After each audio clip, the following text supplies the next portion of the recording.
is going to show me how to use Acid. First of all, here, I'm going to turn the camera around on me for a second. Here, tell me if it's showing me right now. Here, look. Right. There. Yeah. Okay, so here's the thing. I was recording my last record, and there was a guitar part that needed to be played to a click, and I couldn't do it because it was really slow. So I had the other guitarist play the track. He did it in the first take, but I hadn't pressed the right button to record. So it took us 3 hours to record that guitar part. That is the kind of engineer I am. On another occasion, I was helping, quote unquote, helping a friend of mine record his album. And we were sitting there, and guess what I did? He was recording his parts in this heartfelt manner, and then when I went to stop them, I erased the entire track. So, Jason Donnelly is now going to try to show me how to use Acid, which everybody says is simple, but I just would like to point one thing out. Thanks, Pat. So I've set things up pretty straightforward for Pat because it's Pat, and I've laid it out in a very simple step-by-step sort of format so that he could go in and simply sit down, plug into the mixer, hit record, and he's got a drum beat, set his tempo and record over the drum beat, and multi-track if he needs to. So we're going to use Acid, and I got a little folder here for him, shortcut to Pat's folder, Pat's song, and this is the template, if you will, that he's going to use every day in his recording process. So here we have 1, 2, 3, 4, 5, 6, 7. I gave him 7 audio tracks. You can always add more. And then this 8th track down here is a simple drum beat, so that he can have that instead of a click. So there's the drum beat. Let's listen to it.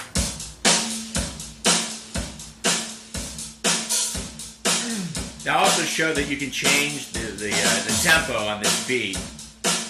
Okay, well here's the BPM. It's at 120 BPMs. This is your tempo slider. Make it faster and slower. Now we're going to stop that for a second, because what I want to say about that is, I don't know if you can see me here. This is like primo, like expert camera work here. One of the reasons I want to do that is that drum beat is not what I'm going to actually use. It's just setting a tempo. I have a hard time playing to a click, and I think a lot of people that are used to playing in a certain way, maybe who've been doing it for a long time before clicks became really important, and who do kind of even folky sounding music, playing to a click is kind of a pain in the butt. It takes some of the life out of the music. But if you make it a drum beat, then it kind of makes it a little bit more sense, at least to people like me. I also think that this is going to be for playing bass parts. So you set that down. You don't need to keep that drum part. So go ahead. So this is where you can record your first track, track 1. The first thing you'll want to do is click the record. This is the arm to record button. So when you click on that, boom, you'll see your input levels, your audio, and then this is where you can set your inputs. I've already got it set to 1 and 2 on the mixer, which is where you're going to go in with your bass and or your guitar.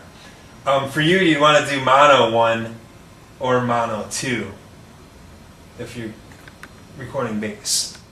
So then after you arm that, go down here and click that record button, and that's recording now whatever is on that track. Looks like we have a live mic in the room. You can see a little audio coming through there. Now it's asking you whether or not you want to keep what you just recorded. You can keep it by selecting done, or you can delete all and start over. Okay.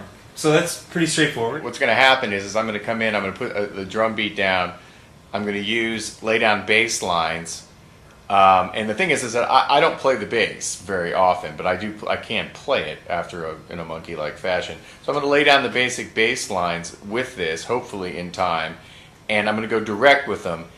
later on, sometime down the road, we can take those signals and re-amp them, or we can run them through one of your, effects or a line 6 or something, and then you can get a different, any kind of sound you want out of it.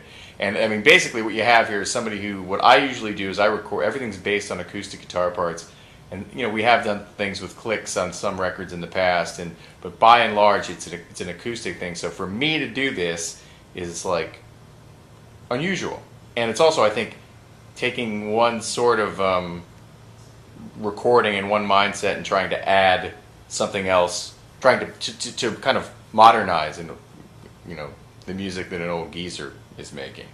So that's what we're trying to do here. And at some point, what we're going to do is I will be shooting myself recording this stuff and probably do it live, and so you can see me screaming and smashing all of Jason's gear. So that'll be awesome.